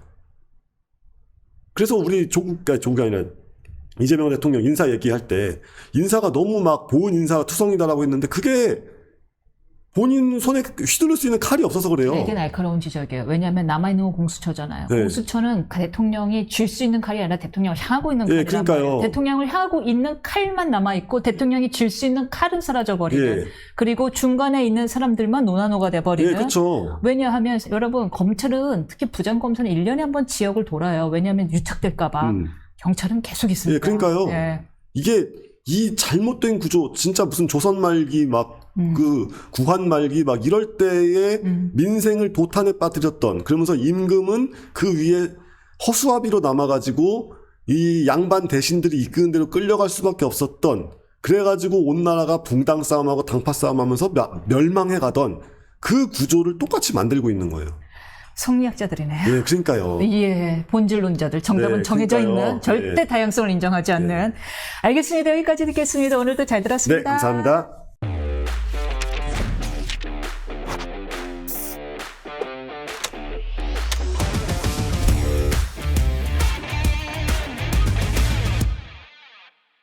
대통령과 민주당의 지지율이 하락세로 돌아선 요인으로 조국 사면이 지적된 것에 대해서 정작 조국 위원장은 나는 n분의 1에 불과하다라면서 인정하지 않았습니다.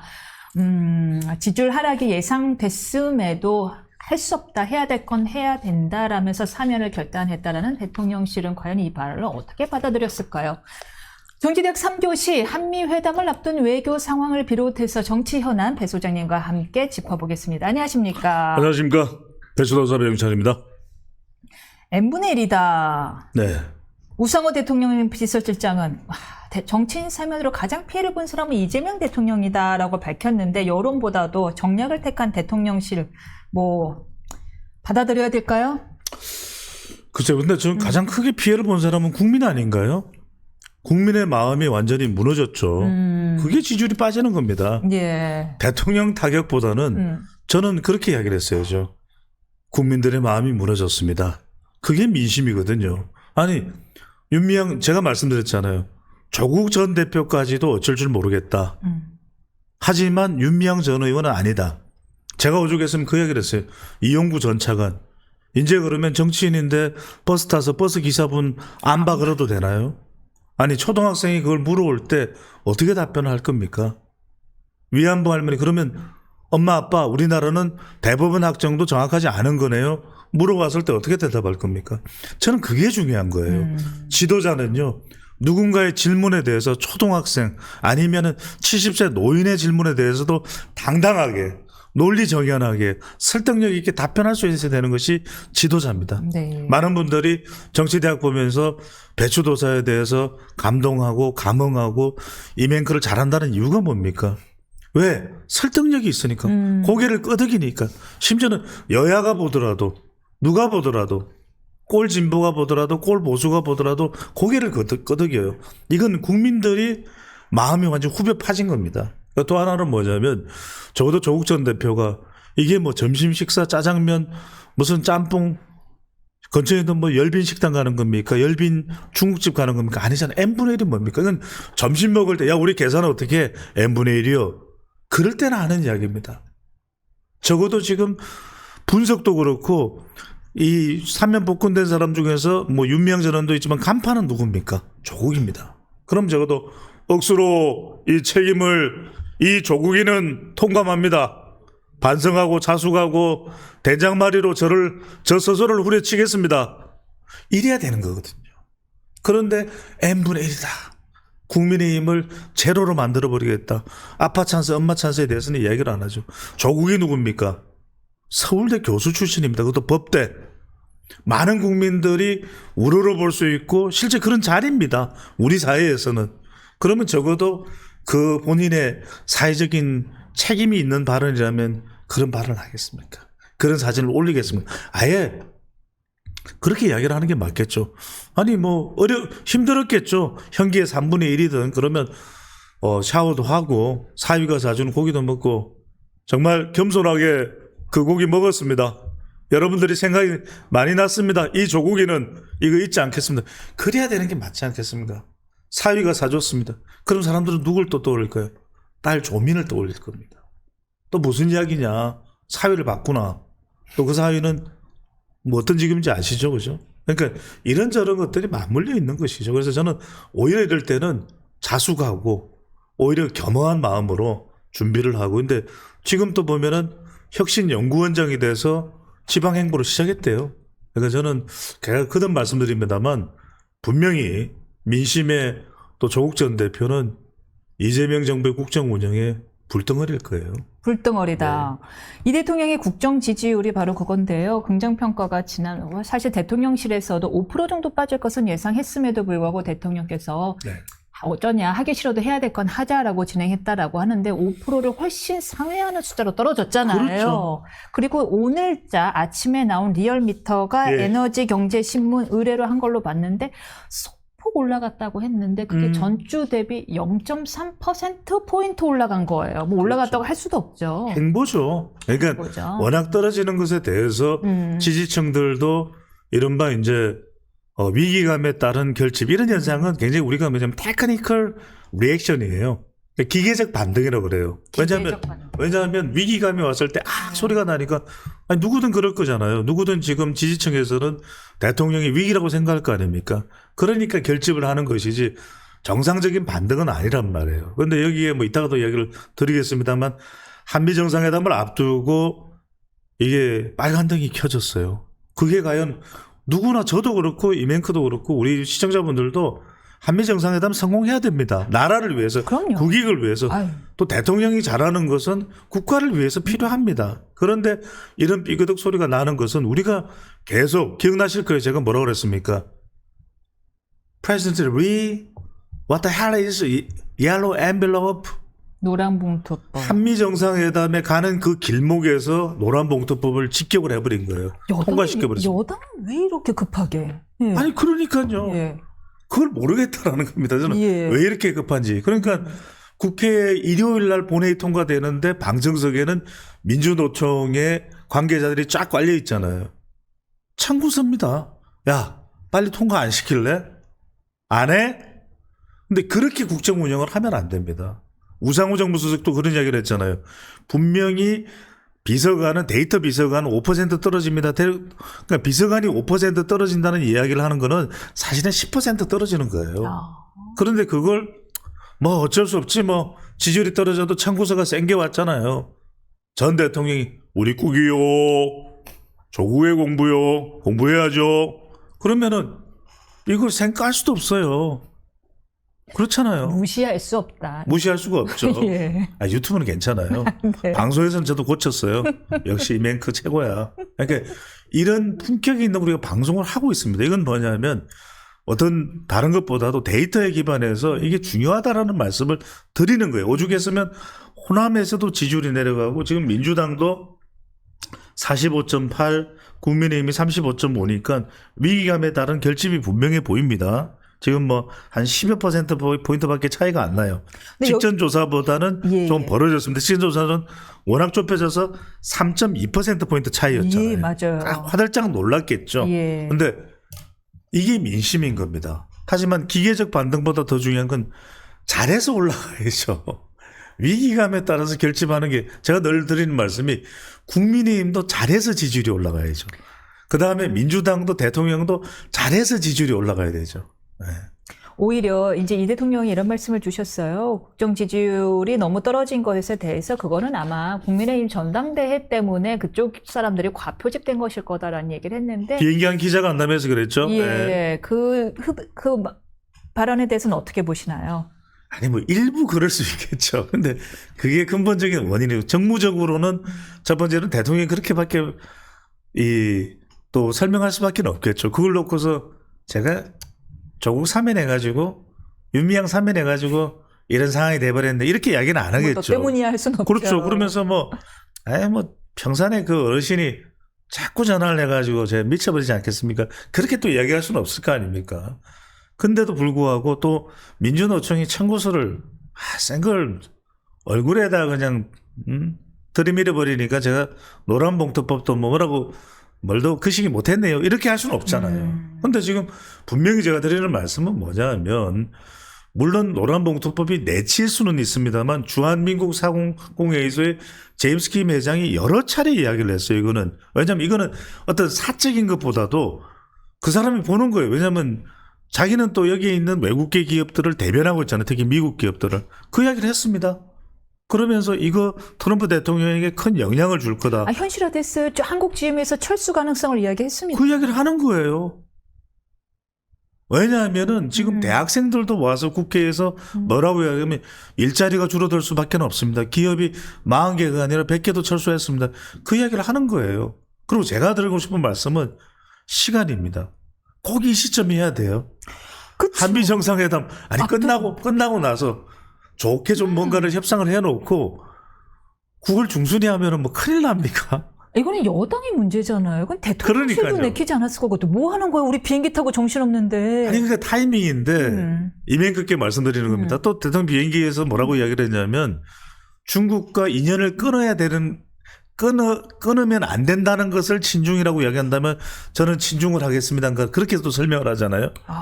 자꾸 그런 발언을 할 이유가 없어요. 왜냐하면 가뜩이나 지금 워싱턴의 DC의 조야에서는 여러 가지 좀 이 오해를 살 만한 내용들이 가 있잖아요. 그러면 굳이 그럴 필요 있습니까? 그러니까요. 그러니까 협상의 기술이라는 건 그렇잖아요. 지금 핀란드 대통령이 협상을 잘하는 이유는 뭡니까? 자기가 더 이익을 얻어내는 겁니다. 트럼프의 마음을 잡아서. 그게 협상의 기술이에요. 우리가 미국 대통령 끌어내릴 수는 없는 거 아닙니까? 그렇죠. 그런데 우리가 이해관계 보면은 목마른 쪽은 어디 쪽입니까? 우리입니다. 우리죠. 우리가 미국에 드럽고 치사해도. 미국에 잡혀. 그렇죠. 이게 지금 이명크의 정말 예리한 표현인데 더럽고 치사해도 미국 대통령은 트럼프입니다. 미국입니다. 주한 미군이 있습니다. 그러면은 그 환심을 사서 우리에게 국익을 최대하는 거죠. 트럼프 대통령이 볼 때 야, 프레지던트리 I love you, I like you. 관세 더 내릴 수 있습니다. 너무 투자 훌륭합니다. 원더풀 퍼펙트. 주한 미군 very good. 이렇게 하는 것이 중요하거든요. 지금 조현 장관이 외교적 결례예요. 지금 이 이시바 시게루 일본 총리와의 정상회담까지 건너뛰고 바로 미국을 갔어요. 얼마나 그런데 미국에 가서도 지금 뚜렷한 대답이 안 나와요. 왜냐? 이거는 뭔가 지금 러터닉이 아니에요. 스티브 배넌 이야기, 최근에 스티브 배넌 이야기는 잘 나오지도 않잖아요. 러터닉 쪽으로 기울어졌단 말이에요. 그런데 트럼프 대통령이 누구 얘기나 스티브 배넌, 골든 창, 그 다음에 또 모스탄. 그러니까 이게 알 수가 없는 겁니다. 그러니까 정말 저는 답답한 게 뭐냐면 앞으로 대한민국 정도의 글로벌 위치에 있는 국가의 대통령이면 영어를 좀 잘해야 될 것 같아요. 그래서 소통을 하면서 트럼프 대통령이 와우, I understand you. 핀란드 대통령이 매일 전화합니다. 지금 트럼프 대통령의 마음을 잡은 사람이 핀란드 대통령인데 매일 전화한다는 거예요. 놀랍습니다. 핀란드, 원더풀, 우리와 계속 협력해요. 이렇게 되는 거죠. 우리가 매일 전화하면 트럼프 대통령이 받긴 할까요? 그러니까요. 심지어는 새벽에도 이 핀란드 대통령한테 전화를 한다는 거예요. 그러니까 문자를 보내서 앉아? 그럼 전화를 한다. 왜? 마음이 너무 잘 통하니까. 그러니까 그 정도로 노력을 기울여도 모자를 이 파네. 핀란드 대통령이 네. 미국 유학파입니다. 유학파긴 한데 영어가 유창하겠죠. 네. 물론 영어만의 문제는 아닐 거예요. 그래서 저는 이 어떤 생각, 트럼프라고 하는 사람이 정말 매력을 느껴서 한국도 좋아하지만 정말 한국의 지도자를 너무 좋아하게 만드는 환경을 저는 만들 필요가 있다. 이게 외교입니다.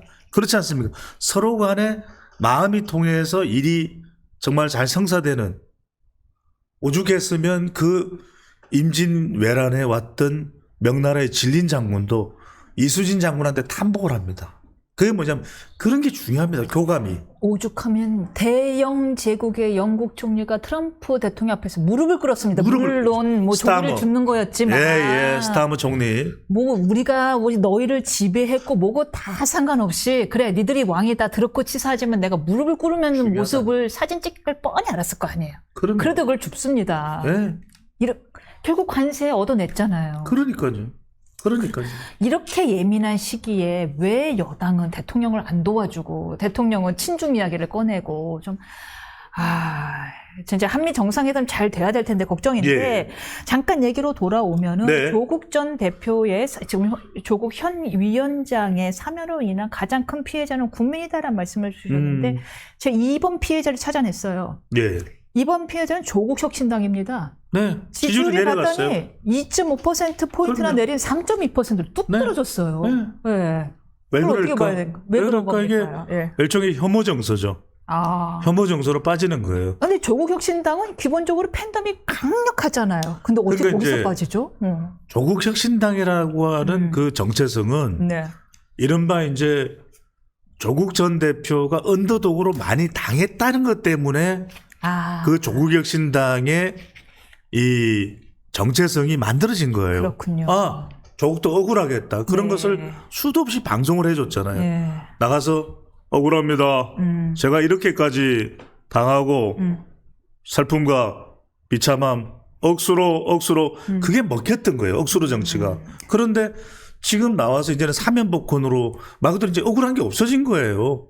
그렇지 않습니까? 오히려 당당해지셨어요. 어느 누가 형기 3분의 1을 했는데 이렇게 빼내주고 무슨 뭐 이제 사진까지도 올리는 상황이 됐잖아요. 뜨거운 샤워도 했을 테고. 그러면 사람들은 이런 데서 데이터 분석을 한다면 예리하시죠. 사수가는 모두를 보고 싶은 거예요. 예리하시죠. 그런데 딱 이렇게 나오면 이건 아니잖아. 게다가 민주당까지도 이제는 직격을 하는 상황이거든요. 강덕구 의원뿐만이 아니에요. 윤준병 의원인가요? 심지어는 박지원 의원도 이건 아니잖아. 선거패. 이런 이야기 나오고. 전현희 의원도 그런 이야기를 합니다. 이게 민주당의 유력한 사람들이에요. 또 호남의 의원들이에요. 또 강덕구 의원은 누구보다도 사면을 강조했던 인물이에요. 근데 그 사람들마저도 등을 돌린다는 것이고 대표적인 것은 저는 지금 정청래 대표가 굉장히 마음이 언짢을 거예요. 적어도 지금은 정청래의 시간입니다. 민주당으로 봤을 때는. 그런데 조국 전 대표가 떡하니 나오니까 이건 뭐야? 정청래 대표는 기분이 나쁠 수밖에 없어요. 그리고 그 공간을 조국 전 대표가 다 장악을 해버렸잖아요. 심지어는 지금 경주 가서도 정말 기껏 왕관에 그냥 사진 찍으면서 뭔가 홍보를 생각했는데 웬 왕관이야? 그리고 금관이죠. 그 다음에 이제 명청 교체기, 명청을 강조했단 말이에요. 지금 이제 온라인 세력의 김어준 지원을 받으면서 본인도 이제는 정청래 대표가 3개월 됐는데. 정청래 대표의 마음 속에는 저는 대권이 있다고 봐요. 이건 제 분석입니다. 그럴 수 있죠.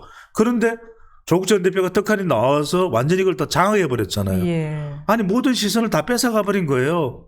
얼마나 야속하겠어요. 이재명 대통령 그다음에 정청래인데 여기 사람들이 뒤에 조자를 붙여요. 명청조, 조국. 그런데 우리가 원래 뒤에 따라 붙는 게 더 의식이 되잖아요. 그러다 보니까 지금 쫙 이렇게 전개가 되고 있는 상황이고 지금 뭐 추미애도 있죠. 뭔가 좀 만들어 보려고 했던 정청래 대표예요.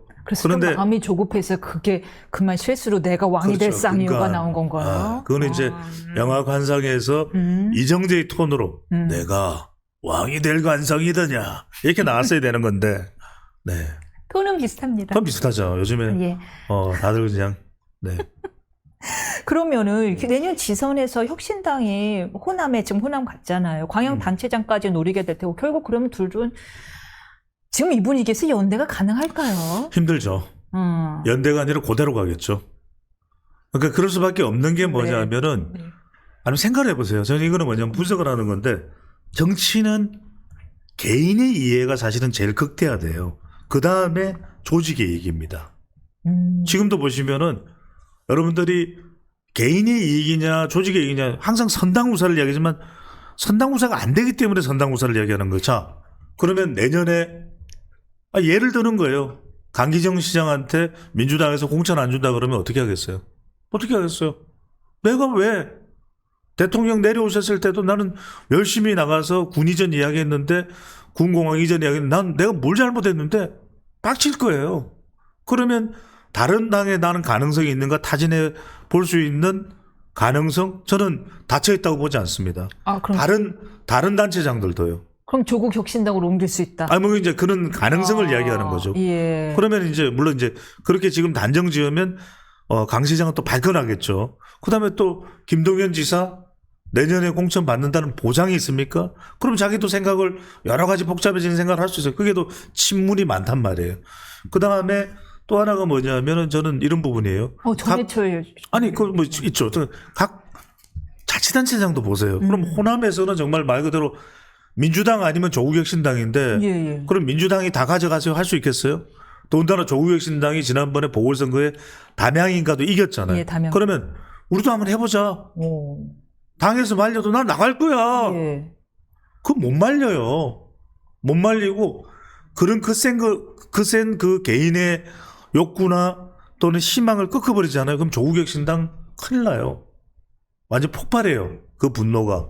아니 내가 하겠다는데 왜 나는 안 된다는 거야. 그렇잖아요. 그럼 이것도 수도권에서도 조국혁신당 해볼 만하다. 나 나가겠다 하는 사람 나올 수밖에 없어요. 그 이야기는 경쟁이에요. 그러니까 박지원 뭐 지금 의원은 자꾸 합당을 이야기합니다만 합당을 해서 공평하게 나눠질까요? 지분이 어려워요. 그러면 이거는 선거라는 것은 죽고 사는 문제거든. 그러면 이거는 저는 연대가 안 되고 그대로 가는 거죠. 그래서 서로 간에 경쟁을 할 수밖에 없다. 여기서 조국 전 대표의 판단이 굉장히 중요해요. 그래도 나를 사면해 준 것은 이재명 대통령이잖아요. 민주당이잖아요. 그러면 협력을 우선에 두고 이것을 이 국위는 해나갈 겁니다. 이렇게 하면 되는데 갑자기 우리 조국혁신당의 승리를 위해서 이 국위는 억수로 이렇게 얘기하면 바로 또 갈등이 대충돌이 되는 거죠. 그러면 추미애 법사위원장이 한마디 툭 던지고 그 다음에 누가 또 한마디 툭 던지고 정청래 대표도 빡쳐서 이건 아니잖아 던지고 이러면 어떻게 되겠어요? 갈등이 증폭되는 거죠.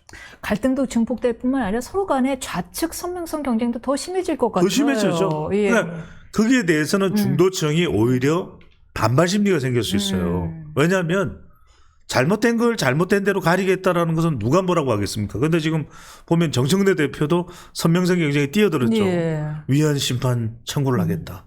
지금 특검도 다 돌아가고 있어요. 벌써 특검의 결과가 어떨 거라는 건 많이 삼척동자도 다 아는 겁니다. 근데 기다리고 있을 뿐이고 이걸 언제까지 시간을 끄느냐라는 것을 시간을 이제 끌고 가느냐라는 것에 대해서 우리가 집중을 할 뿐이에요. 내년 지방선거까지 끌고 간다 그러면 이제 정치적 성격이 좀 있는 거 아닌가라고 생각을 할 테고 지금도 무슨 내란 특검 뭐 언론 특검 방송법 계속 뭐 반기업법이라고 하는 것들을 통과시키고 있잖아요. 그러니까 검찰 개혁도 보는 입장에 따라 다릅니다. 민주당에서는 검찰 개혁이라고 하지만 국민의힘이나 개혁신당에서 장악이라고 사법 장악이라고 이야기해요. 이건 강적들 진행하는 우리 이명박께서 너무나 잘하실 거예요. 그게는 왜냐하면 여야가 다 나오잖아요. 근데 제가 드리는 말씀은 뭐냐면 결과적으로는 검찰개혁이 말 그대로 우리가 생각했던 그 검찰의 그 암덩어리를 끄집어내는 그런 개혁이면 모르겠는데 뭔가 다른 쪽에 어떤 목적이 있다? 그러면 달라져요. 이게 무서운 거예요. 민심은요. 제가 늘 말씀드리는 게 있으니까 정부 여당은 국민의힘보다 더 센 야당이 있어요. 의 힘을 뺀 국민입니다. 이 야당을 절대로 무시하면 안 돼요. 이 야당을 무시하면 안 됩니다. 그래서 저는 이 상황 자체가 굉장히 민주당으로서는 정청래 대표로서는 어떻게 해야 될지. 그런데 여기에 조국 전 대표는 영으로 만들어버리겠다고 그러잖아요. 그러니까 이게 과하다는 거예요. 가유불고. 그러면은 지금 조국혁신당이라는 것은 조국의 억울함으로 만들어진 그 분풀이 정당이잖아요. 그러면은 아니 그래서 계속 이야기를 하잖아요. 계속 뭐 윤석열 전 대통령 의자째 집어들었어야 됩니다. 의자째 집어들었어야만 1차에서 옮길 수 있었습니다. 그런 이야기 구체적으로 해요. 그 이야기를 드리는 건데 문제는 뭐냐면 저는 이제 아주 생산적이고 건설적인 분석을 하는 배추도사님. 아니 조국혁신당은 정책이 나와야죠. 조국혁신당에 이 사람 이름까지 달고 있는 조국혁신당이잖아요. 혁신정책위원장이 되셨으니 이제는 그러니까요. 나오겠죠? 그 말씀을 제가 드리는 겁니다. 조국혁신당의 그런 목적이 국민의힘 제로로 만드는 겁니까? 국민의힘을 제로 만드는 거 이전에 국민들을 어떻게 하면 더 행복하게 만들 수 있을까? 국민들을 어떻게 하면 더 살찔 수 있게 만들까? 살찌는 건 좀 곤란한데. 살은 뺄게요. 그래서 이 부분인데 국민들을 만족스럽게 만들고 그 지금 조국혁신당의 대표적인 정책을 우리가 들어본 적이 있습니까? 없어요. 저는 이 일에 적어도 혁신연구원장이 됐다면 나서야 되지 않겠습니까? 라고 말씀드리는 거죠. 국민의힘 이야기가 나왔으니까 마지막 질문 국민의힘 이야기로 마무리 짓겠습니다. 곧 26일이죠. 내일 결선 투표가 진행이 될 텐데 생각보다 장동혁 후보의 상승세가 만만치 않아서 지금 뭐 한측 예측이 안 된다라는 이야기가 자꾸 전달됩니다. 어떻게 그렇죠. 보세요? 장동혁 초초 기세고 네. 이 장동혁의 뿜뿜을 거의 처음에 말했던 사람이 누굽니까? 저죠. 아, 왜, 딴 사람 생각했어요? 아니, 처음인지 아닌지는 제가 알 길이 없어서 아니, 지금 그러니까 말씀 왜냐하면은 주셨죠. 네. 이 장동혁의 예. 전환길 플러스 세대교체론이 먹히는 거거든요. 네, 그러니까 오죽했으면 세대교체. 이 장동혁의 성대모사를 거의 최초로 했던 사람이 저 아닙니까? 하나만 압니까? 누구를 쫓아낼 수 있습니까? 전환길에게 감사해야 됩니다. 똑같지 않습니까? 감사해야 됩니다. 그런데 자, 우리가 판세를 보자고요.